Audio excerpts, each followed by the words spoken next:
என்ன மாமா இப்படி வெயில்ல நின்னு வேலை பார்த்துக்கிட்டு இருக்கீங்க? உடம்புக்கு ஏதாவது ஆடம்போது மாமா? உடம்புக்கு ஏதாவது ஆடம்போது மாமா? சோழன் இருந்துட்டு நிலா சொன்னதுனால நேராக அந்த ஹவுஸ் ஓனர் வீட்டுக்கே வந்துடுறாங்க. வீட்டுக்கு வந்த உடனே காலிங் பெல்லை வந்து அழுத்துறாங்க. அவரும் வாங்க தம்பி, என்ன தம்பி வீடு பிடிச்சிருக்காமா, உங்கள் ஒய்ஃப் வேறு எதுவுமே சொல்லாமல் கிளம்பி போயிட்டாங்க. ஆமாம், எப்போ வீட்டுக்கு பால் காய்ச்ச வரீங்க அப்படின்ற மாதிரியெல்லாம் நிறைய கேள்விகளை கேட்டுக்கிட்டு இருக்காங்க.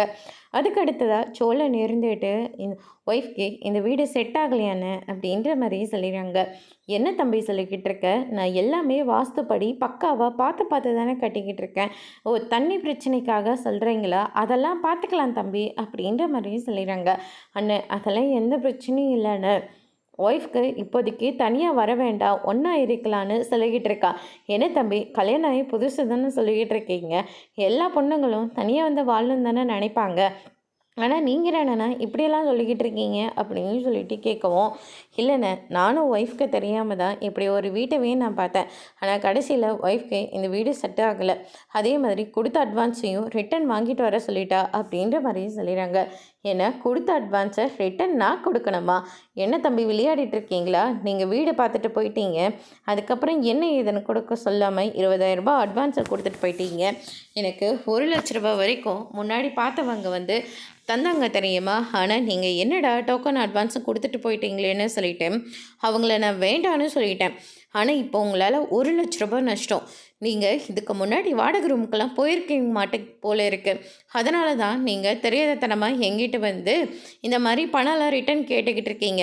யாருமே கொடுத்த அட்வான்ஸை ரிட்டன் கேட்கவும் மாட்டாங்க, கொடுக்கவும் மாட்டாங்க அப்படின்ற மாதிரியே சொல்லிடுறாங்க. இங்கே பாருங்கன்னு, வீட்டுக்காக நாங்கள் டோக்கன் அட்வான்ஸ் கொடுத்தோம். ஆனால் ஒய்ஃப்க்கு இந்த வீடு வேண்டான்னு அவள் சொல்லிக்கிட்டு இருக்கா. அவளையும் மீறி நான் எப்படின்னு இந்த வீட்டில் வந்து நாங்கள் தங்க முடியும்? தேவையில்லாமல் பிரச்சனை மட்டும்தானே வரும். அதனால தான் நான் சொல்லிக்கிட்டு இருக்கேன், திரும்பவும் அந்த பணத்தை எங்களுக்கு ரிட்டர்ன் பண்ணிவிடுங்கண்ணே அப்படின்ற மாதிரியே சொல்லிடுறாங்க. ஒரு பைசா கூட ரிட்டர்னெல்லாம் கொடுக்க முடியாது, உங்களால் என்ன பண்ண முடியுமோ பண்ணிக்கோ அப்படின்ற மாதிரி சொல்லிடுறாங்க. அதுக்கு அடுத்ததாக வந்து பார்த்திங்கன்னா இந்த பக்கம் இவர் எப்படி என்னென்ன அப்போ ஒரு பேச்சு இப்போ ஒரு பேச்சுன்னு மாற்றி மாற்றி பேசிக்கிட்டு இருக்கீங்க. இந்த விஷயம்லாம் உங்களுக்கு தெரிஞ்சிருக்குன்றதுனால தான் நான் அந்த விஷயத்த சொல்லவே இல்லை. ஆனால் எல்லா இடத்துலையுமே கொடுத்த அட்வான்ஸு மறுபடியும் திரும்ப கொடுத்ததா சரித்திரமே கிடையாது அப்படின்ற மாதிரியும் சொல்லிடுறாங்க. அதுக்கு அடுத்ததான் இந்த பக்கம் வந்து பார்த்திங்கன்னா நம்ம சேரன் இருந்துட்டு வேலை பார்த்துட்ருக்காங்க. அந்த நேரம் பார்த்து நம்ம கார்த்திகா நடந்து வந்துக்கிட்டு இருக்காங்க. அப்போ வந்து பார்த்தீங்கன்னா, "என்ன மாமா இந்த வெயிலில் போயிட்டு இப்படி நின்று வேலை செஞ்சுக்கிட்டு இருக்கீங்க? வெயிலெல்லாம் போனதுக்கப்புறமா வேலை செய்யலாம்ல? என்னப்பா நான் என்ன புதுசாவா செஞ்சுக்கிட்டு இருக்கேன்? கிட்டத்தட்ட 11 வயசுலேருந்து இந்த வேலையை நான் பார்த்துக்கிட்டு இருக்கேன். எனக்கு இந்த வேலையெல்லாம் பழகி போச்சுப்பா" அப்படின்னு சொல்லிட்டு நம்ம சேரன் வந்து சொல்லிக்கிட்டு இருக்காங்க. அதுக்கு அடுத்ததான், "நீ எங்கேப்பா கிளம்பிட்ட? நீ எல்லாம் நல்லா இருக்கல்ல? அத்தை, அதுக்கப்புறம் பெரியப்பாலாம் நல்லா இருக்காரா?" அப்படின்னு சொல்லிட்டு கேட்கவும், "எல்லாரும் நல்லா இருக்காங்க மாமா. நான் தான் வீட்டில் இருக்கிறதுக்கு முடியாமல் வேலை தேடலான்னு சொல்லிட்டு ஃப்ரெண்டு கிட்ட கேட்டிருந்தேன். அதனால தான் ஃப்ரெண்டும் என்ன வர சொன்னான். பக்கத்தில் தான் பக்கத்தில் தான் மாமா. அவள் வேற ஃபோன் பண்ணிக்கிட்டே இருக்கா." "சரிங்க மாமா, சந்தா எப்படி இருக்காங்க? நீங்கள் எப்போ 2 பேரும் கல்யாணம் பண்ணிக்க போகிறீங்க? வீட்டில் பேசிக்கிட்டு தான்ப்பா இருக்கோம். கூடிய சீக்கிரத்தில் நடந்துரும்னு நினைக்கிறேன். அதே மாதிரி நீயும் உன் வாழ்க்கையை பார்த்துக்கலாம்லப்பா" அப்படின்ற மாதிரி கேட்டுக்கிட்டு இருக்காங்க. "இனிமே பார்க்க என்ன மாமா இருக்குது?" அப்படின்னு சொல்லிட்டேன். கார்த்திகாவும் ஒரு பக்கம் சொல்லிக்கிட்டு இருக்காங்க.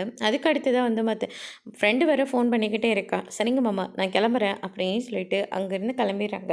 அதுக்கு அடுத்ததாக கார்த்திகாவோட வேலையை நினச்சி சேரன் வந்து ரொம்பவே ஃபீல் பண்ணுறாரு. அதுக்கு அடுத்து தான் இந்த பக்கம் வந்து பார்த்திங்கன்னா, நிலா அவங்க ஃப்ரெண்டெல்லாம் ஆஃபீஸில் வேலை பார்த்துட்ருக்காங்க. சேரன் அண்ணங்கிட்டேருந்து எடுத்த ப்ராஜெக்ட்டு முடியவே மாட்டேங்குது. ஏதாவது ஒரு கரெக்ஷனு சொல்லிக்கிட்டே இருக்காங்க. எல்லாத்தையும் தெரிஞ்சுக்கிட்டா தானே நம்மளும் பின்னாடிக்கு ஏதாவது பண்ண முடியுமான்னு பார்க்க முடியும்.